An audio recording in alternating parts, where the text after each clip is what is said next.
A $1 piece of copper wire is making crops grow 300% faster, not a $400 bag of synthetic fertilizer, not a $12,000 irrigation rig, not a $50 a month chemical spray subscription from the hardware megastore. A single strand of bare copper wire wrapped around a wooden stake driven into the dirt. It pulls electricity straight out of the atmosphere and feeds it directly into the soil. Roots explode, pests vanish, yields triple. No chemicals, no equipment, no monthly bill. This technique was tested across 14 states in the 1920s. It was documented by the Department of Agriculture before that filing was sealed. It kept Dust Bowl homesteaders alive when everything else died around them. And the $250 billion synthetic fertilizer and pesticide cartel has spent a century making sure you never hear about it. Not your county extension agent, not your state agricultural board, not the seed supplier with the lobbyist on speed dial. Here is exactly why they buried this and how you dig it back up. Tonight. Subscribe and hit the bell. This is where we crack open the vaults they welded shut. In 1919, a retired Army engineer named Cornelius Brandt settled a 40-acre parcel outside of Boone, North Carolina, deep in the Appalachian Ridge. The soil was thin, rocky. The county agent told him straight, "You will not grow feed corn on this land." Brandt had seen something in France during the Great War. Farmers near the telegraph lines were pulling bigger harvests than anyone around them. The wire overhead was doing something to the ground beneath. Brandt did not have a degree. He had pliers and a spool of copper wire. He drove 36-inch wooden stakes into his cornfield every 8 feet apart. He wrapped each stake with 18 inches of 14-gauge bare copper wire, spiraled upward in a clockwise coil. He connected nothing. No battery, no generator, just copper and wood and dirt. That August, Brandt's corn stood 11 feet 4 inches tall. His neighbors topped out at 6 feet. The county agent came back. He measured, he left without a word. Brandt repeated this for 7 consecutive growing seasons. His average yield per acre was 168 bushels. The county average was 52. He never bought a single bag of fertilizer, not 1 ounce of pesticide. He told his neighbors, they told theirs. By 1927, electroculture plots were documented in Tennessee, Virginia, Kentucky, Ohio, and western Pennsylvania. A field report submitted to a Federal Agricultural Review Board in 1928 recorded yield increases between 150% and 310% across treated plots. That report was received, acknowledged, then filed into a restricted archive with no public index number. In 1931, during the worst of the Dust Bowl, a Cherokee elder named Thomas Stonefeather near Tahlequah, Oklahoma, showed a group of displaced Osage families how to drive copper rods into dry earth before planting. He called it sky root. He said the old ones knew the ground had to breathe with the sky or it would die. Those families grew squash and beans through a summer that killed every commercial crop within 60 miles of their plots. A WPA field photographer documented the garden. The photograph exists. The caption was removed from the Federal Archive in 1949. Nobody filed a reason. This video is only the surface.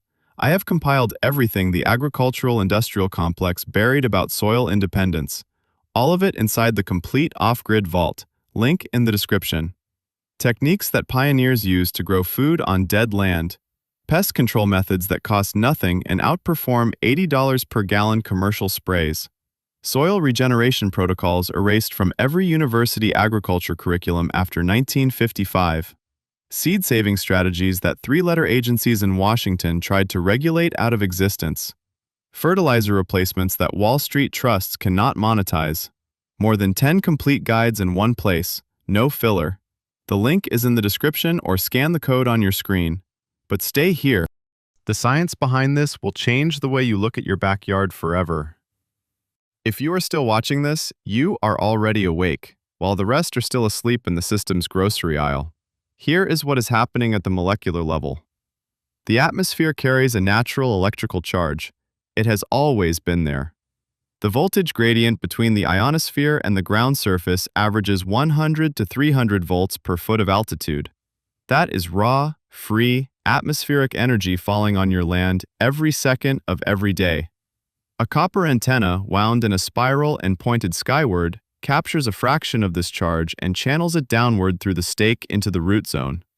Copper is one of the most conductive elements on Earth. The charge enters the soil and interacts with the water molecules around the root hairs. This accelerates ion exchange.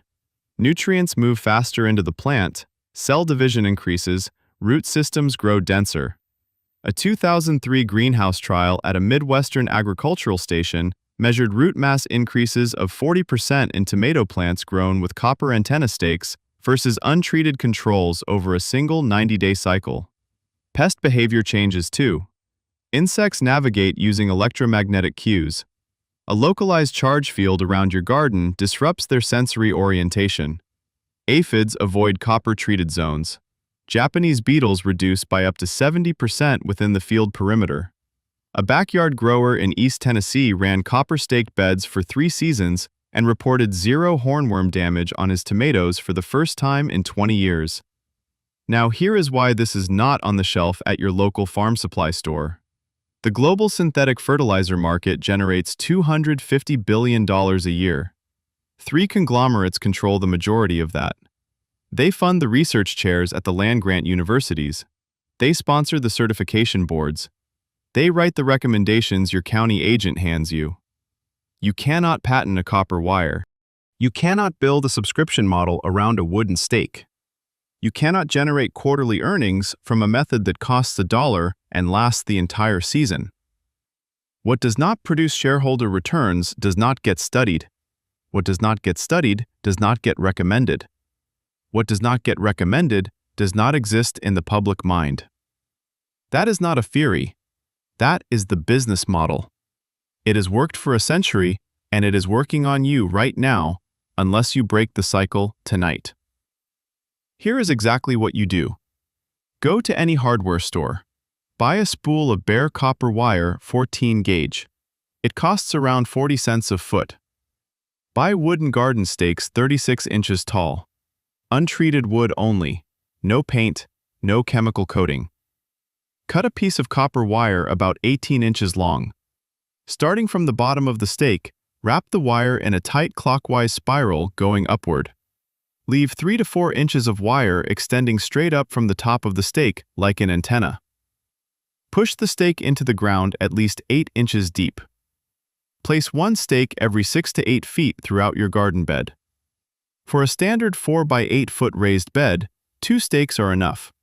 For a quarter-acre plot, you need roughly 30 stakes. Total material cost for a quarter acre under $15.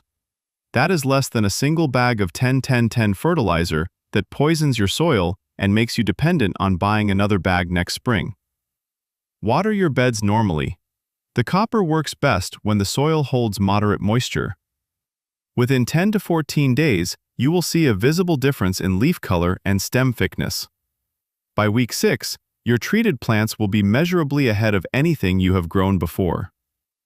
No monthly subscription, no technician visit, no chemical dependency, no licensing fee. Just copper and wood and the electricity that has been falling from the sky since before this country was founded. They did not bury this because it failed. They buried it because it worked. Because a homesteader with $1 worth of copper wire and a free afternoon does not need a $250 billion industry to feed his family. Every share of this video is a crack in the wall they built around your food supply.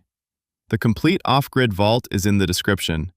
Everything they erased, everything they mocked, everything they classified. Scan the code on your screen. The next vault opens soon. What it contains is heavier.